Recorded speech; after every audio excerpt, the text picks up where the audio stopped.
That $700,000 is gone forever. My mother-in-law's voice dripped with satisfaction through the phone. I've already moved it all. Consider it payment for putting up with you for the last 8 years.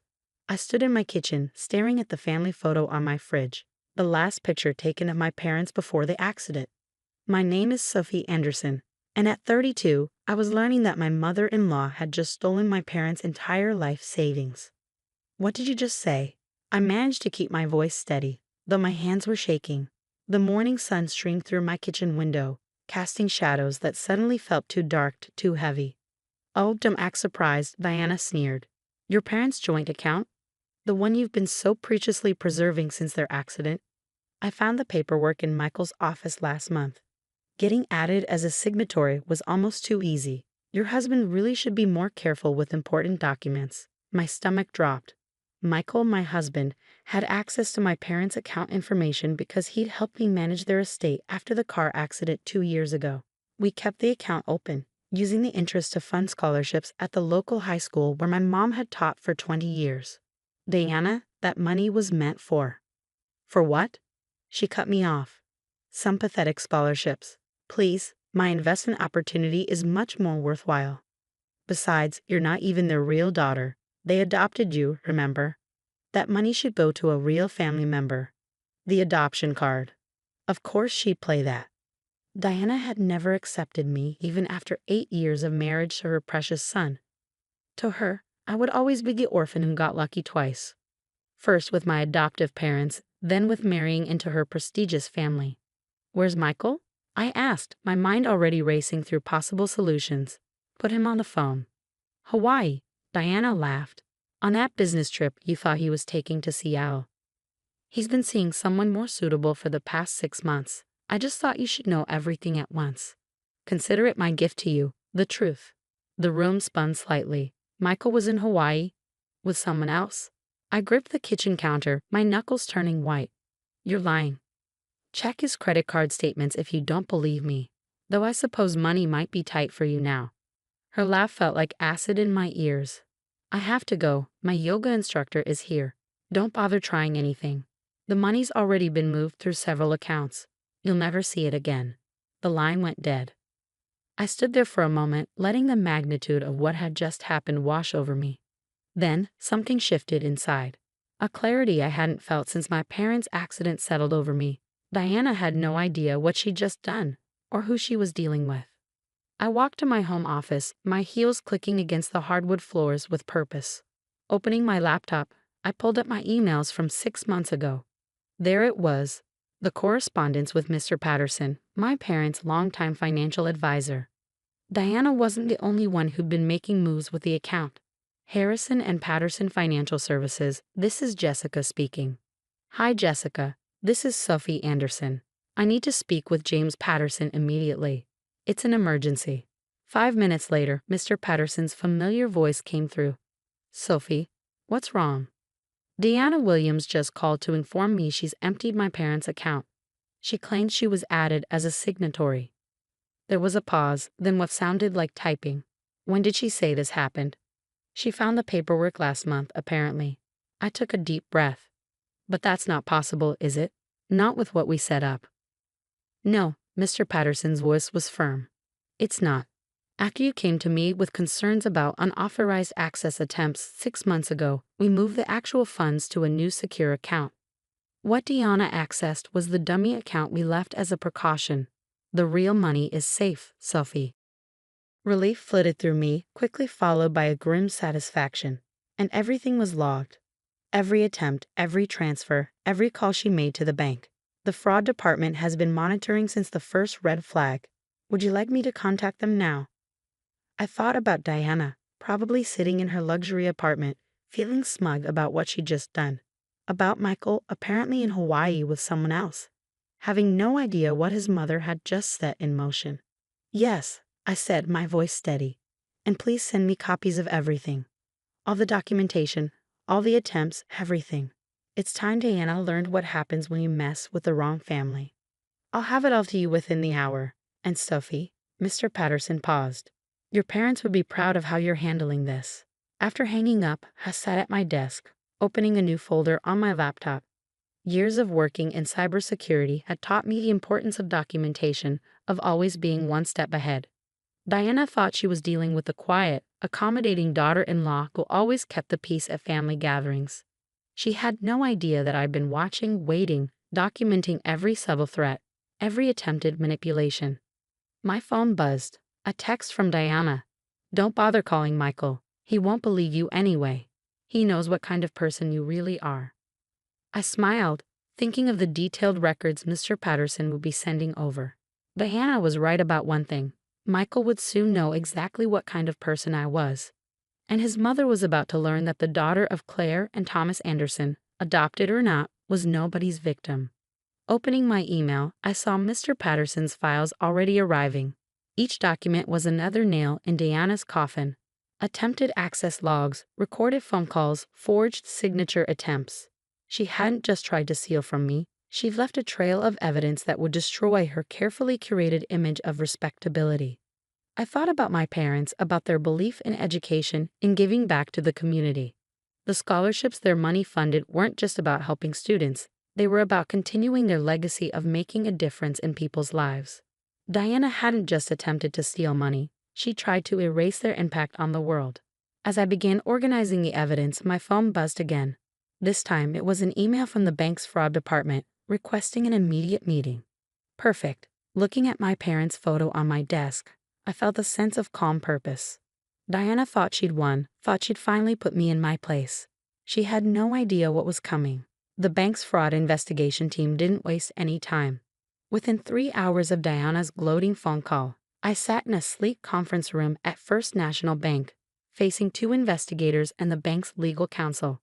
The evidence spread across the table told a story that even I hadn't fully appreciated until now. Mrs. Anderson, Sarah Chen, the lead investigator, gestured to the documents before us. "What we're seeing here isn't just attempted theft. Your mother-in-law created an elaborate scheme involving multiple forged documents, falsified identifications, and attempted wire transfers to offshore accounts." I nodded, taking in the scope of Diana's deception. "When did it start?" "Our records show the first attempt was made approximately 8 months ago," Sarah replied, pulling out a timeline.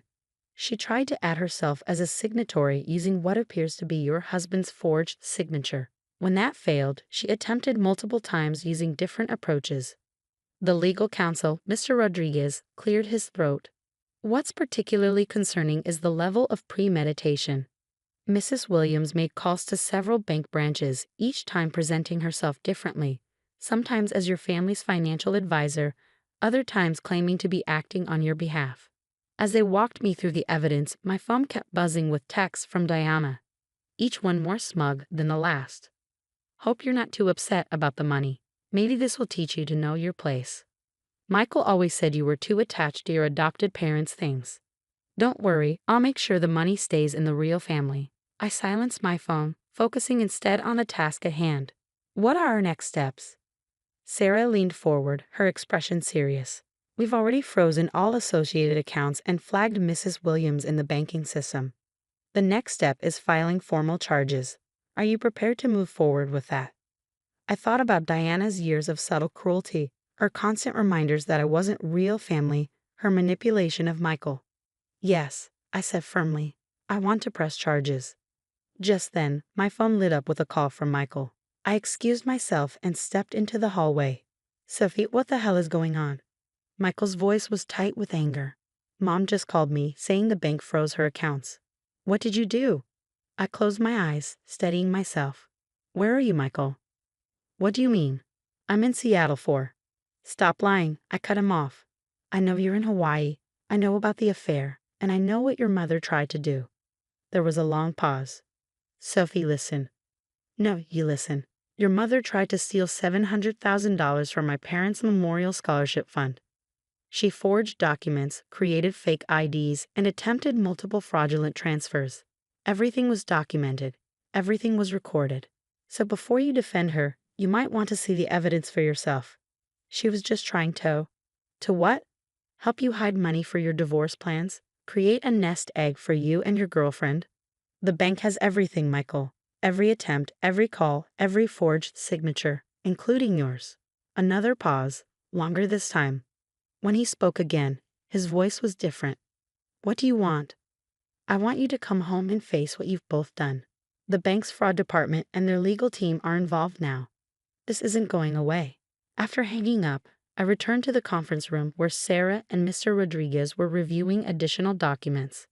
Mrs. Anderson, Mr. Rodriguez said, we found something else. It appears Mrs. Williams has a history of similar attempts at other banks. This isn't her first time trying something like this. Of course it wasn't. Diana had always lived beyond her means, always had some new investment scheme or business opportunity. I'd never imagined she'd go this far, though. My phone buzzed again. Another text from Diana. Michael will never believe you over his own mother. You're nothing but an orphan playing house. I showed the message to Sarah, who added it to their growing file of evidence. This will help establish pattern and intent, she explained. Her communications show clear premeditation. As we continued through the documentation, a bank security officer entered with new information. They tracked the attempts Diana had made to move the money she thought she'd stolen, multiple transfer requests to accounts in the Cayman Islands and Singapore. If she had accessed the real account instead of the dummy one, Sarah explained, the money would have been nearly impossible to recover. I thought about how close Diana had come to destroying my parents' legacy, all while believing she was entitled to do so. The scholarships that money funded had already helped dozens of students attend college. My mom had always said education was the greatest gift you could give someone. Even after her death, she was still changing lives. We're ready to proceed with formal charges, Mr. Rodriguez announced. Given the amount involved and the extensive evidence of fraud, Mrs. Williams is looking at serious criminal charges. Just then, my phone rang again. This time it was Diana. I put it on speaker. You ungrateful little nobody, she hissed. How dare you involve the bank? Do you know who I am in this community? Actually, Diana, I do know who you are. So does the bank's fraud department, their legal team, and soon, the police. Would you like to know what they found? You're bluffing, but her voice wavered slightly. Multiple forged documents, fake IDs, recorded phone calls where you impersonated bank officials. Oh, and evidence of similar attempts at other banks. Did you really think no one was watching? I was just trying to steal from my dead parents' memorial fund, trying to erase their legacy because you never thought I deserved to be part of your family. You've made that clear for 8 years, Diana, but this time you went too far. There was a long silence. When Diana spoke again, her voice was different, desperate. We can work something out. I'll tell Michael to come home. We can talk about this as a family. Family? I cut her off. You've spent 8 years telling me I'm not family. Now you get to face the consequences of your actions, just like anyone else. I ended the call, looking up to find Sarah and Mr. Rodriguez watching with professional approval. The police will want to speak with her today, Sarah said. Would you like to be present when they do? I thought about Diana's face when she realized everything was documented, about Michael somewhere in Hawaii probably scrambling to damage control. I thought about my parents who had taught me that integrity mattered more than status, that family was about love, not blood. Yes, I said, gathering my things. I want to be there. She needs to understand exactly what she tried to destroy. As we left the conference room, I felt lighter somehow. Diana had tried to take everything from me, thinking I was powerless to stop her. Instead, she'd given me the opportunity to stand up not just for myself, but for everything my parents had believed in. The real money was safe, the scholarships would continue, and Diana was about to learn that underestimating me was the biggest mistake she ever made. The police arrived at Diana's luxury apartment building just as the afternoon sun cast long shadows across the manicured lawns. I stood slightly back, watching as 2 officers and a detective approached her door. The bank's fraud investigator, Sarah, stood beside me, a thick folder of evidence under her arm. Diana's face when she opened the door was something I'll never forget. The color drained from her perfectly made-up face as she saw the officers, then me standing behind them. Mrs. Diana Williams, the detective began. We need to speak with you about multiple counts of attempted bank fraud and identity theft. This is ridiculous, Diana sputtered, her usual composure cracking. Do you know who my family is? Who my husband is? Yes, ma'am, the detective replied calmly. We're also aware of your previous attempts at First National and 3 other banks. Would you like to discuss this here, or down at the station. Just then, Michael appeared in the doorway, looking disheveled and jet-lagged. His Hawaii trip had clearly been cut short. His eyes met mine, and for the first time in our marriage, he looked ashamed. "Sophie," he started, but I held up my hand. "Save it, Michael. The detective here has some questions for both of you about forged signatures and fake IDs." The next few hours were a blur of statements, evidence presentation, and watching Diana's carefully constructed world crumble. The detective laid out everything. Every attempt, every forged document, every recorded call where she'd impersonated bank officials.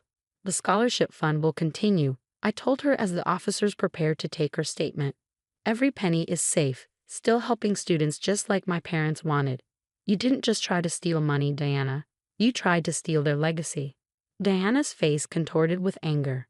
"They weren't even your real parents. You were just some orphan they took pity on." "No," I said calmly, pulling out a worn photo from my wallet. "They were the people who taught me that family isn't about blood or status.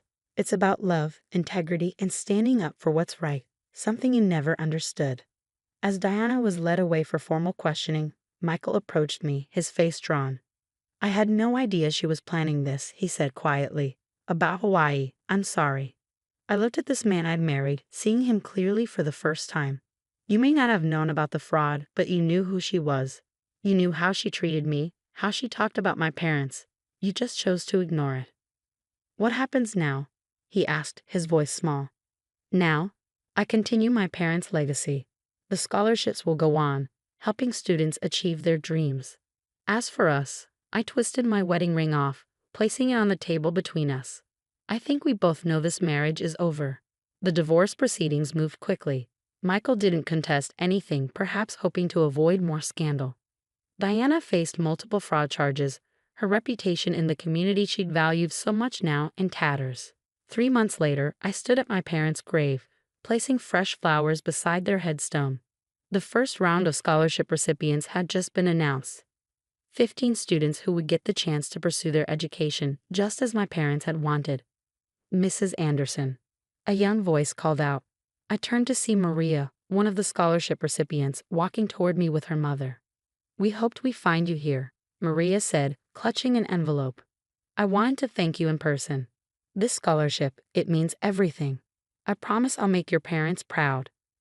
As I hugged this bright young woman, I felt tears in my eyes. This was my parents' true legacy, not just the money, but the lives they continued to touch, the dreams they helped make possible. My phone buzzed, a text from Sarah at the bank. "Diana took a plea deal, significant fines and community service. She's also been barred from any financial positions or decision-making roles." I smiled, tucking the phone away. Diana's punishment wasn't about revenge. It was about justice and consequences. She tried to destroy something beautiful out of spite and prejudice, and instead had only destroyed her own carefully maintained facade. Later that evening, as I sat in my home office reviewing applications for the next round of scholarships, I found myself looking at that last family photo on my desk. My parents' smiling faces reminded me of everything they taught me. About strength, about dignity, about standing up for what's right. Diana had thought she could break me by attacking their legacy. Instead, she'd only made it stronger. The scholarship fund wasn't just about money. It was about continuing their work, their belief in education and opportunity. My mom used to say that the true measure of a person isn't in how they treat those they respect, but in how they treat those they don't. Diana had shown exactly who she was, and in doing so, had helped me become stronger, more determined to honor my parents' memory. The next scholarship ceremony would be held in the high school auditorium where my mom had taught for so many years. Looking at the list of recipients, I felt a deep sense of peace. Diana had tried to take everything from me, thinking I was powerless to stop her. Instead, she'd given me the opportunity to prove that family isn't about blood or status. It's about love, integrity, and the legacy we choose to build. My parents would have been proud not just of protecting their legacy, but of using it to help others build their own. That, more than any revenge, was the sweetest victory of all.